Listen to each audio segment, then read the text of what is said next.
Muy buenas tardes, señoras y señores. Bienvenidos al atardecer de este martes, día 10 de septiembre de 2024. El gobierno de Sánchez se dirige presuroso hacia una nueva derrota parlamentaria. No será ni la primera, ni la segunda, ni la décima. Esta tarde se discute en el Congreso de los Diputados una proposición no de ley presentada por el Partido Popular para que el gobierno, instando al gobierno a que reconozca a Edmundo González como presidente electo de Venezuela. Y el gobierno no tiene ninguna intención, naturalmente, de votar a favor. La votación se producirá mañana. Todo dependía de lo que fuera a hacer el Partido Nacionalista Vasco. Es decir, que aquí los socios más fiables, si se puede hablar en esos términos del gobierno, ya habían dicho que iban a respaldar al gobierno, pero había uno, el Partido Nacionalista Vasco, que estaba en dudas, estaba deshojando la margarita. Y al final la ha deshojado. Y, como bien ha dicho su portavoz, Aitor Esteban, si nada sucede de hoy a mañana, que todo está por escribir, el PNV enfrentará a Sánchez, al gobierno de Sánchez, ante una nueva derrota parlamentaria. Ya les digo, no sé si esto se va a torcer, porque aquí en este Parlamento hay gente especialista en ser patosa y echar un tronco en medio de la corriente, ¿no? Para que las cosas no discurran como se esperaba. Pero el Partido Nacionalista Vasco, si todo discurre normalmente, votará a favor de la PNL. Es decir, que votará en contra de los intereses del gobierno, votará a favor de la PNL, votará a favor de lo que pide el Partido Popular, instar al gobierno a que reconozca a Edmundo González, es ir en contra de lo que en este momento el gobierno pretende hacer. En este momento, lo digo, porque también en el gobierno empiezan a verse algunos síntomas de que ellos saben que antes o después van a tener que reconocer a Edmundo González, sobre todo porque los países de la Unión Europea pues están cada vez más cerca de consensuar una posición al margen de España, pidiendo el reconocimiento de Edmundo González. Claro, que España se desmarcara de una posición mancomunada de la Unión Europea, siendo así que España siempre ha marcado una posición de liderazgo en cuestiones con Iberoamérica y por tanto también con Venezuela, pues sería profundamente llamativo. Pero bueno, esto tendrá que producirse a lo largo de los días. Hoy ya se ha producido un cambio sintomático de opinión, me ha hecho gracia, porque hoy el portavoz parlamentario del PSOE, el señor López, don Pachi López, ha dicho que tiene el convencimiento íntimo de que ganó las elecciones el señor Edmundo González. Claro, uno tiene el conocimiento, pero que no tiene las pruebas. Dice, no tienes las pruebas. Hombre, si tienes el convencimiento íntimo, será porque algunas pruebas tienes, porque al convencimiento íntimo no se llega por acción del Espíritu Santo. Las famosas actas ya las fue publicando la oposición. De ahí el convencimiento íntimo que tiene el señor López y otros muchos dirigentes del Partido Socialista. Por eso digo que empieza a verse un lento cambio de actitud del partido gobernante. O sea, yo creo que ellos, arrastrados, pues van a tener que ir al reconocimiento de Edmundo González más tarde que pronto, pero no lo quieren hacer pronto, por eso mañana van a perder la PNL. Ahora hablaremos del fondo de la cuestión, pero es interesante enfrentarse a este paisaje parlamentario que no es nada inhabitual, que yo creo que además tiene una cierta tendencia a hacerse prácticamente habitual, que consiste en ver al gobierno sin mayoría suficiente en el Parlamento para tener una cierta consistencia política. Saben ustedes que este fin de semana el presidente del gobierno, el señor Sánchez, en el Comité Federal del PSOE, dijo que bueno, que él estaba dispuesto a gobernar sin el apoyo parlamentario, cosa que siendo presidente de una democracia parlamentaria es verdaderamente sorprendente. Esas son unas declaraciones que todavía colean. Hemos visto como en los últimos días incluso los socios del gobierno se le han afeado al señor Sánchez. Hoy fíjese, Aitor Esteban, que decía, bueno, sí, yo voy a apoyar la PNL del Partido Popular, aunque sé que jurídicamente eso no va a tener ninguna consecuencia. Y tiene razón el señor Aitor Esteban, jurídicamente no tiene consecuencias. Es decir, instar al gobierno en una PNL a que reconozca a Edmundo González no obliga jurídicamente al gobierno a reconocer a Edmundo González. Pero políticamente claro que tiene consecuencias, porque poner de manifiesto que gobernar sin el Parlamento es altamente complicado. El propio Aitor Esteban ha hecho hoy una reflexión en voz alta dirigida al gobierno que yo creo que Sánchez debería atender. Supongo que el contexto sería un poquito más amplio, porque dicho así suena como, ¿qué quieren que les diga? Poco democrático, ¿no? Al final hay tres poderes y el Parlamento, quieras o no, te controla. Poco democrático. Ya saben ustedes que Podemos, ayer, el portavoz de Podemos decía que sonaba a autocracia, que era un tic autocrático del señor Sánchez. Y claro, que un socio ya tuyo te llame autócrata, son palabras mayores. Que el PNV pues te diga que esto es poco democrático, son palabras mayores. Sumar estaba ayer, digamos, entre dos aguas, no se atrevía a ser especialmente duro. Hoy ya Aina Vidal, en representación de Sumar, pues no ha tenido más remedio que reconocer que, hombre, que se equivocó el señor Sánchez. Creo que es una frase desafortunada, que al fin y al cabo creo que lo que se refería, y tengo que referirme en este caso a una interpretación propia, por decirlo así, tiene que ver con la voluntad inquebrantable de este gobierno de seguir avanzando en las cuestiones que son necesarias y que son, al fin y al cabo, también de mayoría. Bueno, a buen entendedor pocas palabras bastan, ¿no? Unas frases desafortunadas, decía Aina Vidal. Si se quiere dar por enterado el PSOE, bien, y si no, pues nada, aquí seguiremos viendo cómo el gobierno va de derrota en derrota hasta que pueda aguantar la legislatura. Pero bueno, esto es la consecuencia política. El fondo de la cuestión, la derrota de mañana, si nada sucede de hoy a mañana, se va a producir con un problema concreto de fondo, que es el de Venezuela, el de la victoria electoral no reconocida de Edmundo González. ¿El Partido Socialista qué ha hecho para tratar de evitar esa, digamos, derrota parlamentaria que parece a día de hoy inevitable? Pues presentar una enmienda en la que dice, hombre, una enmienda de 11 puntos, no solo, pero tal vez el más significativo es en el que dice, hombre, nosotros lo que le pedimos al Partido Popular, o enmendamos esta PNL, para que tratemos de buscar una posición común en la Unión Europea en la que nos tengamos que plantear si el reconocimiento de Edmundo González sería o no beneficioso para la consolidación de la democracia en Venezuela. Por tanto, no nos negamos a reconocerlo, pero antes vamos a hacer una reflexión común. Kiabi presenta la vuelta al cole más accesible, porque aunque los que vuelven son ellos, sabemos que a ti te toca hacer muchas cuentas. Descubre una colección divertida con superprecios como sudadera o pantalón de chándal por solo 4 euros. Kiabi te da siempre más para tu familia. Kiabi, la moda petit prix. Hasta el 10 de septiembre en tiendas y en kiabi.es. Kiabi presenta la vuelta al cole más accesible, porque aunque los que vuelven son ellos, sabemos que a ti te toca hacer muchas cuentas. Descubre una colección divertida con superprecios como sudadera o pantalón de chándal por solo 4 euros. Kiabi te da siempre más para tu familia. Kiabi, la moda petit prix. Hasta el 10 de septiembre en tiendas y en kiabi.es. Todos juntos en la Unión Europea a ver si esto es conveniente o no, si es el camino más idóneo o no. Y naturalmente esa enmienda, pues al Partido Popular no le ha gustado nada.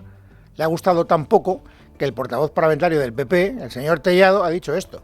Del Partido Socialista lo único que conocemos es una enmienda indecente e inmoral que pone a los pies de los caballos la posición del Partido Socialista.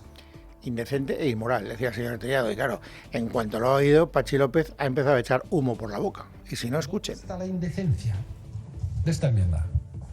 Pues se lo voy a decir, en las palabras del señor Tellado, que cada vez que habla lo hace exclusivamente para vomitar insultos.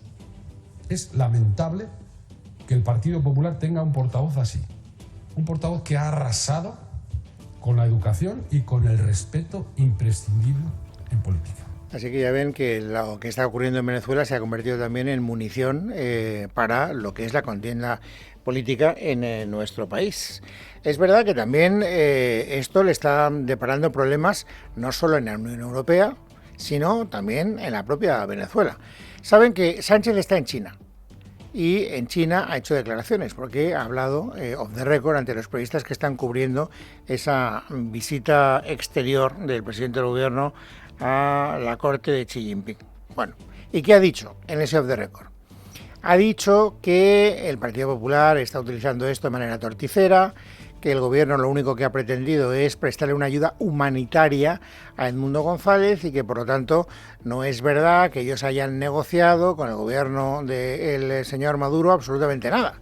Problema, que ha llegado el ministro del Interior de Venezuela, el señor Diosdado Cabello, y ha dicho esto. Es extraño, ¿no?, que el canciller español diga esas cosas. De verdad muy extraño, porque se contradice con los hechos, y los hechos son muy tercos, ¿no? De cómo llega aquí a Venezuela un avión del gobierno español, de la Fuerza Aérea.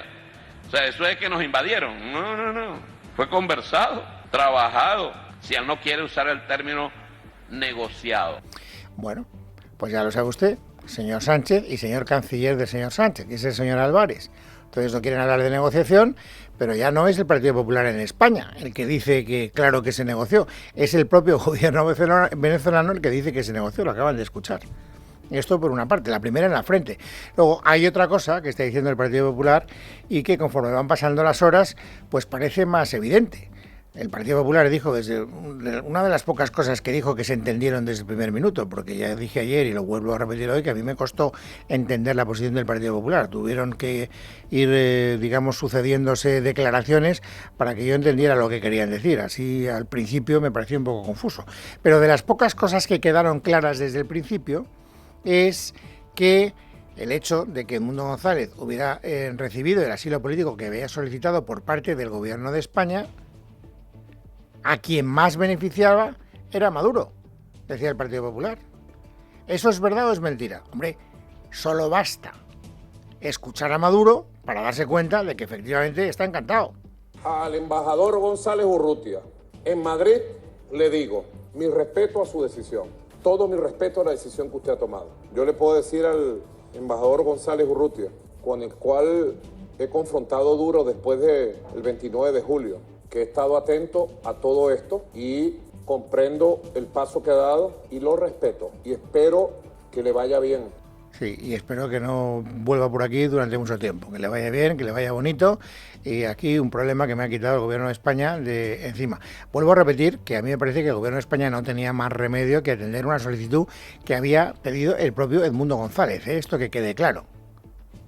O sea, que a mí me parece muy bien que el Gobierno haya hecho lo que ha hecho. Otra cosa distinta es que, en fin, no quiera reconocer al mismo tiempo que el más beneficiado también por esa operación es el propio Maduro, pero yo creo que eso admite poca discusión en términos, digamos, más o menos objetivos. Bueno, este es un asunto que nos va a seguir acompañando durante las próximas horas. Mañana, cuando se verifique la votación en el Congreso de los Diputados, tendremos que volver a hablar de este asunto. Pero es que hoy han pasado más cosas que reflejan también la debilidad del Gobierno en esta legislatura. ¿Va a tener el Gobierno mayoría suficiente para sacar adelante los presupuestos generales del Estado? Hoy ha habido Consejo de Ministros. No está Sánchez y lo ha presidido la vicepresidenta primera, María Jesús Montero. Y una de las decisiones que se han adoptado en la mesa del Consejo de Ministros es volver a remitir al Congreso de los Diputados el mismo techo de gasto que fue rechazado por el Congreso de los Diputados el 16 de julio. La aprobación de un techo de gasto es condición previa sine qua non para poder presentar unos presupuestos. Y ese techo de gasto se puede aprobar o rechazar. ¿Qué pasaría si se rechazara? Pues escuchen a María Jesús Montero. Como verán ustedes, se trata de la misma senda de estabilidad que ya aprobamos el pasado 16 de julio, también en el Consejo de Ministros, y que no contó con el respaldo del Congreso de los Diputados por el voto en contra del Partido Popular, perjudicando de esta manera la capacidad de gasto de comunidades autónomas y de ayuntamientos al negarle un mayor margen fiscal. Bueno, a ver, dos consideraciones a esto que acabamos de escuchar. En primer lugar, es verdad, el Partido Popular votó en contra, pero quien decidió la balanza no fue el Partido Popular, fue Junts per Catalunya. ¿Ustedes han escuchado alguna alusión a Junts per Catalunya en estas declaraciones de María Jesús Montero? Ninguna. Porque claro, con Junts conviene metérselo justo, no vaya a ser que le sigamos necesitando en el futuro. Fue Junts per Catalunya, al abandonar, digamos, el apoyo al gobierno de Sánchez, quien decantó la balanza del lado de la derrota de ese techo de gasto. Entonces María Jesús Montero dice, yo voy a presentar los mismos que fueron derrotados. Si no son aprobados, ahora lo escucharán, pues tendremos que hacer los presupuestos de acuerdo al último techo de gasto que se aprobó. Y eso supondrá un quebranto económico, sobre todo ¿para quién? Pues para las comunidades autónomas y para los ayuntamientos. Es decir, que sepan todos los ciudadanos que el Partido Popular, con esta labor de buscarle las cosquillas al gobierno, a quien perjudican es al bolsillo de los ciudadanos cuyos, intereses económicos administran territorialmente. El Gobierno de España va a presentar los presupuestos de 2025, ya sea con la senda aprobada hoy, ojalá, o con la anterior senda que estaría vigente en ausencia de esta aprobación. Esto significa que lo mismo tienen que hacer comunidades autónomas y ayuntamientos. Por ello, la única pregunta que el PP tiene que responder es si quiere obligar a comunidades y ayuntamientos a realizar un ajuste presupuestario en 2 años de 11.550 millones o le permite mayor capacidad de gasto. Bueno, que el argumentario del Gobierno es colocar al Partido Popular como el gran culpable de un quebranto económico para los ciudadanos si no se apoya en la senda de gasto es evidente, por lo que acaba de decir María Jesús Montero y por algo sorprendente desde mi punto. Kiabi presenta la vuelta al cole más accesible, porque aunque los que vuelven son ellos, sabemos que a ti te toca hacer muchas cuentas. Descubre una colección divertida con superprecios como sudadera o pantalón de chándal por solo 4 euros. Kiabi te da siempre más para tu familia. Kiabi, la mode à petit prix. Hasta el 10 de septiembre en tiendas y en kiabi.es. Renault. Para encontrar las últimas novedades no necesitas irte muy lejos. Un concesionario Renault se mueve cerca de ti. Ven a las nuevas instalaciones de Renault Autocarpe Torrejón en la Avenida de la Constitución 126 de Torrejón de Ardoz. Descubre las últimas novedades y prueba sin compromiso toda la gama Renault E-Tech. Punto de vista, bueno, sorprendente no es la palabra, porque sorprendente es aquello que te sorprende. A mí ya no me sorprende, me parece inadecuado, me parece torticero, me parece poco democrático, pero no sorprendente, porque desgraciadamente es el pan nuestro de cada día. Me refiero al hecho de que la portavoz del Gobierno utilice la rueda de prensa posterior al Consejo de Ministros para arremeter de una manera sistemática contra el principal partido de la oposición. Esto mismo que acaban de escuchar en boca de María Jesús Montero lo ha dicho Pilar Alegría, la ministra portavoz, a la hora de dar noticia, por ejemplo, de la creación de puestos de educación infantil en todas las comunidades autónomas. ¿Y para qué ha servido ese anuncio? Para poder decir explícitamente que hay 2 comunidades autónomas gobernadas por el Partido Popular que rechazan esa ayuda. El gobierno del señor Moreno Bonilla ha rechazado expresamente a la financiación de 112 millones de euros que permitían nada más y nada menos que 12.000 familias andaluzas pudieran disfrutar de una nueva plaza pública y gratuita para que sus hijos y sus hijas fueran escolarizados a lo largo y ancho de la Comunidad Autónoma de Andalucía. Así, cornada contra Andalucía a propósito de la educación infantil. Y lo mismo contra Rioja y Baleares, comunidades también gobernadas por el Partido Popular, a cuenta de la formación profesional. Quiero trasladarles y quiero explicarles que ha habido 2 comunidades autónomas que han rechazado estos recursos y han rechazado también la posibilidad de seguir aumentando las plazas de formación profesional para que los jóvenes de sus comunidades autónomas tengan más oportunidades, y en este caso han sido la comunidad autónoma de La Rioja y de Baleares. Así que fíjense ustedes, en una misma rueda de prensa, después de que la vicepresidenta primera y ministra de Hacienda haya arremetido contra todo el Partido Popular por el hecho de no querer aprobar una senda de gasto que como consecuencia va a traer consecuencias no deseadas para las comunidades autónomas que gobierna el propio Partido Popular y para muchos ayuntamientos que gobierna el Partido Popular, pues ataques explícitos a Andalucía, a Rioja y a Baleares. Me sorprende que el foro en el que se hagan este tipo de afirmaciones sea algo tan institucional y tan, en teoría, neutral como una mesa del Consejo de Ministros. Bueno, y vuelvo a repetir, no me sorprende, pero me indigna. Tampoco me indigna porque ya en mi edad me indignan pocas cosas, pero, en fin, me encocora, no sé cuál sería la expresión que debería utilizar en este caso. Bueno, siguiendo con el relato informativo del día, nos encontramos también con otra noticia que necesitamos comentar, aunque sea rápidamente, y es que el juez Llarena ha vuelto a decir que no procede a aplicar la ley de amnistía al señor Puigdemont por la malversación. Y esto, que ya lo esperábamos de alguna manera, pues ha provocado reacciones de distinto tono entre los actores de la vida política de nuestro país. Fíjense, la más moderada ha sido la portavoz del gobierno catalán. Ahora el gobierno catalán ya saben que no está en manos de ningún partido independentista, está en manos del PSC. Y la nueva portavoz se llama Silvia Paneque. Y Paneque, pues lo que ha dicho, lo ha dicho en tono, pues comparativamente hablando, bastante razonable.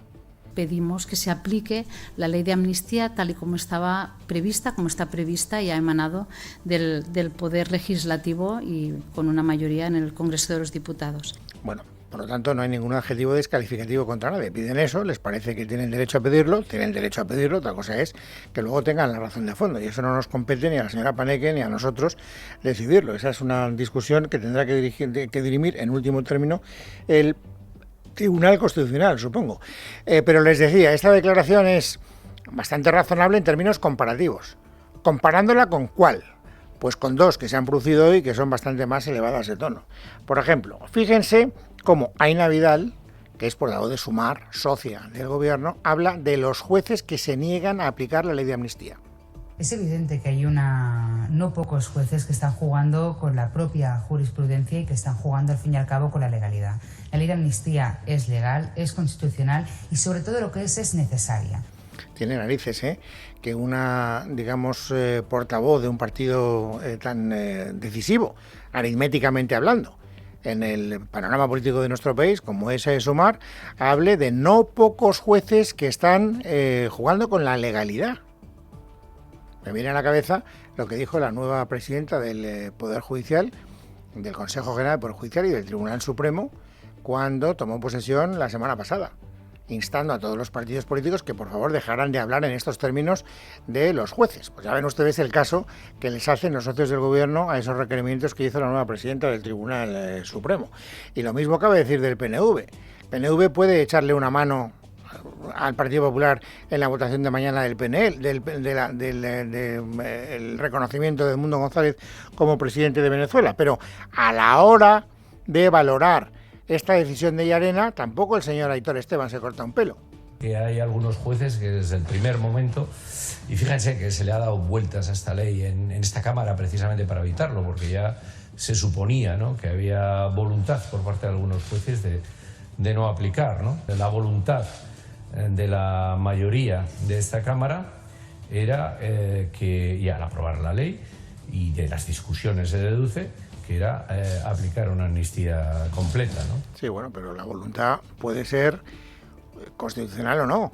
Uno puede tener voluntad de hacer algo que permite la Constitución o puede tener uno voluntad de hacer algo que no permite la Constitución. Y vuelvo a repetir, y eso lo sabe muy bien el señor Esteban, lo sabe infinitamente mejor que yo, que esa es una decisión final que no le compete ni a él ni a mí, desde luego. O sea, pero para nada. Han sido los propios magistrados del Tribunal Supremo los primeros que interpusieron primero los que están diciendo que no es aplicable. En segundo lugar, dijeron que no tenían ninguna duda de que no era aplicable. Por eso no acudían al Tribunal de Justicia de la Unión Europea. Y recurrían a la constitucionalidad de la ley ante el Tribunal Constitucional. Por lo tanto, son los propios magistrados del Supremo los que tienen serias dudas a propósito de que esa voluntad del legislador se ajustara a lo que marca la Constitución, que es el quid de la cuestión. Pero bueno, de este asunto hemos hablado tanto que yo creo que no merece la pena dedicarle un segundo más. Sí que hay una última referencia informativa, creo que interesante, a propósito de lo que se está cociendo en el terreno informativo de la justicia, porque según la rumorología creciente estamos cada vez más cerca de que el Tribunal Supremo eventualmente tome la decisión de imputar al fiscal general del Estado por un delito de revelación de secretos. Hoy le han preguntado a García Ortiz una vez más, si le imputan, ¿dimitirá? Respuesta. No hay que hacer cábalas sobre el futuro, cuando llegue el futuro lo veremos, pero lo que sí quiero transmitir es esa confianza en el Tribunal Supremo y también en el trabajo que venimos realizando, nada más.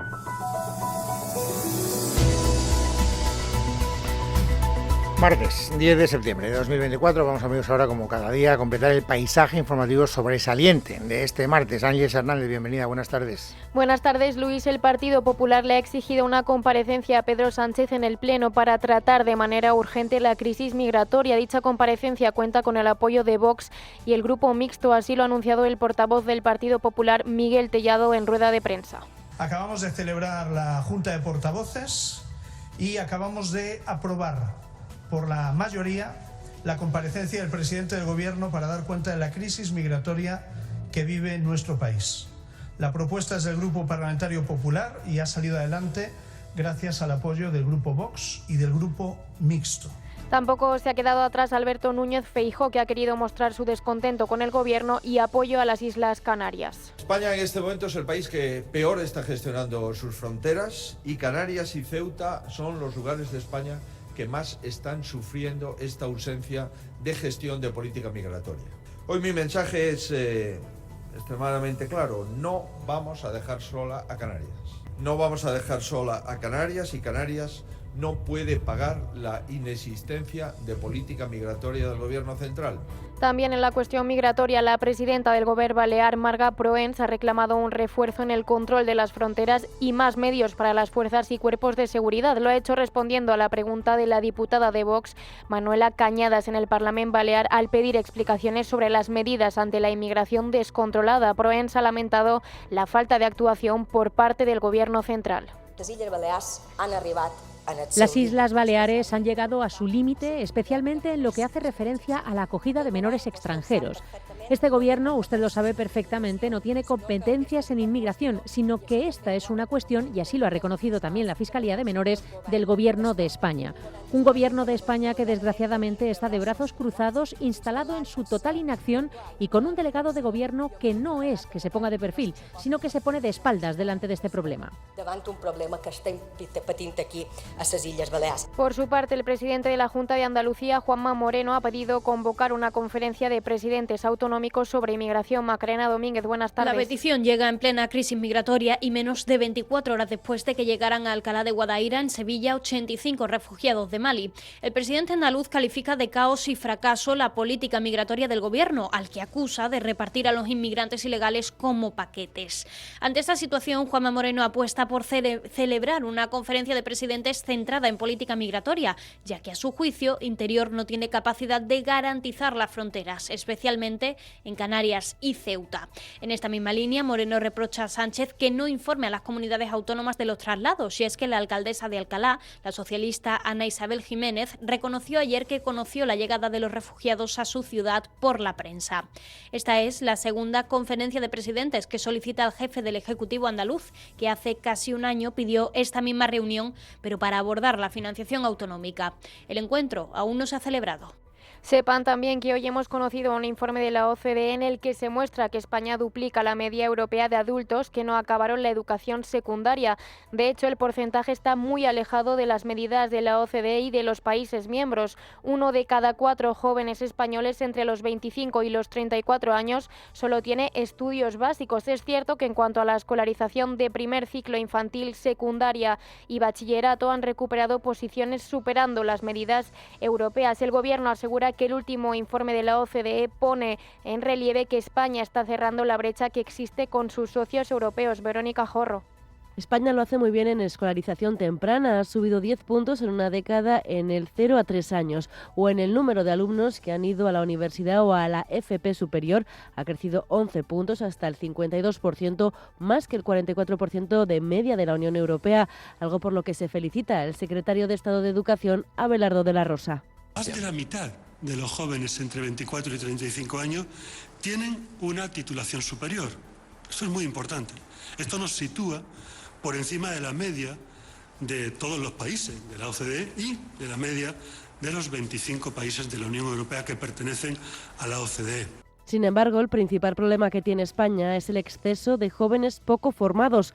Y es que, según el informe, hay un 25,7% de personas entre 24 y 34 años que no siguen estudiando después de la ESO. La tasa supone el doble de la media de la OCDE y de la Unión Europea y nos sitúa a la altura de países como Colombia, Perú, Brasil o Turquía.